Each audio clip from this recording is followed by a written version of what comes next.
सुप्रभात। करो योग रहो निरोग की श्रृंखला में आज का हमारा आसन है वक्रासन। अपने दोनों पाँव को फैलाकर जमीन पर बैठें। ध्यान रहे पैरों के बीच दूरी ना हो। बाएं पाँव को घुटने से मोड़ें और इसको उठाकर दाएं घुटने के बगल में रखें। रीढ़ सीधी रखें तथा सांस छोड़ते हुए कमर को बाईं ओर मोड़ें। अब हाथ के कोहनी से बाएं पैर के घुटने को दबाव के साथ अपनी ओर खींचें। अपने पैर को इस तरह से अपनी ओर खींचते हैं कि पेट में दबाव आए। अपने हिसाब से योगासन को मेंटेन करें। सांस छोड़ते हुए प्रारंभिक अवस्था में आएं। यही क्रिया दूसरी ओर से दोहराएं। यह एक चक्र हुआ। इस तरह से आप 3 से 5 चक्र कर सकते हैं। इस आसन को करने से डायबिटीज़ तथा वजन दोनों ही कंट्रोल में रहते हैं। रीढ़ की हड्डी के लिए तो यह आसन रामबाण है। तो ध्यान रहे यदि आपके पेट, घुटने या कमर में दर्द है तो इस आसन को करने से बचें। धन्यवाद। नमस्कार साथियों, आज का सुविचार thought of the day. Arise, awake and stop not until the goal is reached. उठो, जागो और तब तक नहीं रुको जब तक लक्ष्य न प्राप्त हो जाए। अर्थात अपने लक्ष्यों को पहचानिए, उन्हें प्राप्त करने के लिए प्रयास करिए और जब तक निरंतर प्रयास करते रहिए तब तक आपके लक्ष्य प्राप्त न हो जाएं। धन्यवाद। सुप्रभात। आज की हमारी कहानी आधारित है केरल राज्य के मुख्य त्यौहार ओणम पर और इस कहानी का शीर्षक है राजा बलि और उनकी उदारता। प्राचीन काल की बात है। दक्षिणी भारत में बलि नाम का एक दैत्य राजा हुआ करता था। वह अपनी प्रजा से बहुत प्रेम करता था और उसके राज्य की जनता भी उनकी अच्छाइयों के कारण उनके गुणगान करती थी। देखते ही देखते उनका यश पृथ्वी और आकाश दोनों लोकों में फैल गया।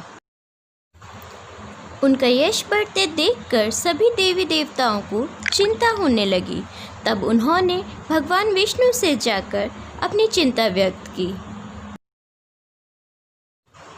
देवताओं की बात सुनकर विष्णु भगवान ने वामन रूप धारण कर लिया और राजा बलि से भिक्षा मांगने के लिए निकल पड़े। राजा बलि से उन्होंने 3 पग भूमि भिक्षा में मांग ली। वामन भगवान ने 2 पगों में धरती और आकाश दोनों को ही नाप लिया और तीसरा पग रखने के लिए उनके पास जगह ही नहीं थी। तब राजा बलि ने अपना सिर झुका दिया। इस प्रकार राजा बलि ने दान में 3 पग भूमि देने का वचन पूर्ण किया। वामन भगवान ने राजा बलि के सर पर पैर रखकर उनको पाताल जाने का आदेश दे दिया। लेकिन राजा बलि को अपनी प्रजा की चिंता सताने लगी। इस पर वामन भगवान ने उन्हें वरदान दिया कि साल में 1 बार तुम अपनी प्रजा से मिलने ज़रूर आ सकते हो। कहते हैं ओणम के दिन राजा बलि अपनी प्रजा से मिलने ज़रूर आते हैं। इसी खुशी में मलयाली समाज ओणम मनाता है। इस अवसर पर केरलवासी राजा बलि के स्वागत में फूलों की रंगोली से अपने घरों को सजाते हैं, पारंपरिक लोक नृत्य प्रस्तुत करते हैं व स्वादिष्ट व्यंजन भी पकाते हैं। धन्यवाद। नमस्कार। चलिए आज छोटा इमामबाड़ा की यात्रा पर। छोटा इमामबाड़ा वास्तव में लखनऊ में एक शानदार स्मारक है। यह हुसैनाबाद इमामबाड़ा भी कहलाता है। इसे वर्ष 1838 में अवध के तीसरे नवाब मोहम्मद अली शाह द्वारा बनवाया गया था। यह लखनऊ के पुराने चौक के पास स्थित है। इमामबाड़ा को अंतिम विश्राम स्थल के रूप में बनाया गया था।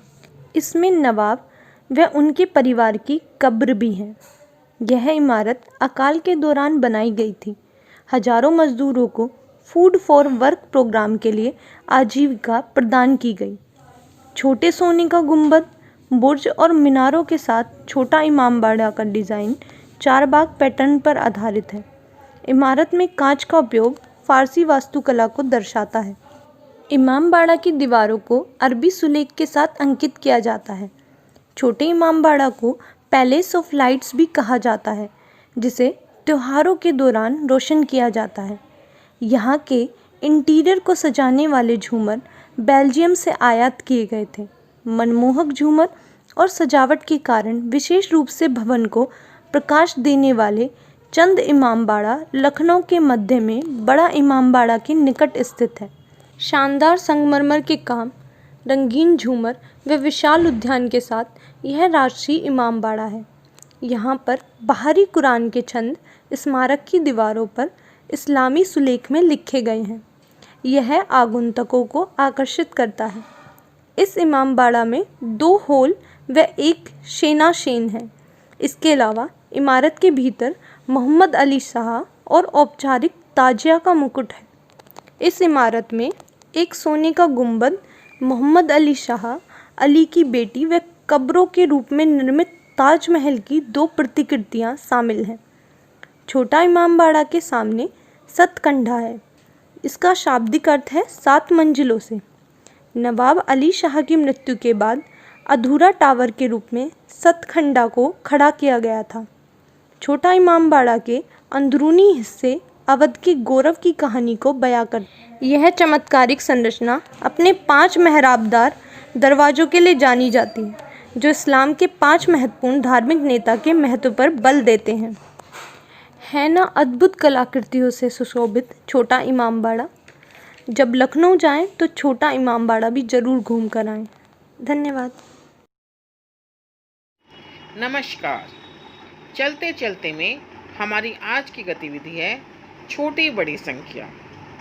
लूडो आप सभी ने खेला है। ये क्या है? डाइस यानी कि पासा।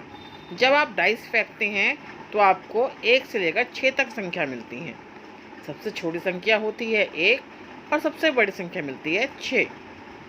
अब आप ये बताइए, जब आप 2 डाइस फेंकेंगे तो सबसे बड़ी और सबसे छोटी संख्या कौन सी बनेगी? सबसे छोटी संख्या होगी दोनों डाइस पे 1 और 1 यानी कि 2, और सबसे बड़ी संख्या 6 और 6 यानी कि 12। अब आपके पास लाल, नीले और पीले 3 डाइस हैं। तीनों को फेंकिए और जो संख्या आती है उन्हें जोड़ जोड़ कर देखिए कि सबसे छोटी संख्या और सबसे बड़ी संख्या कौन सी बनती है, और ये एक्टिविटी अपनी मैम को दिखाइए। धन्यवाद।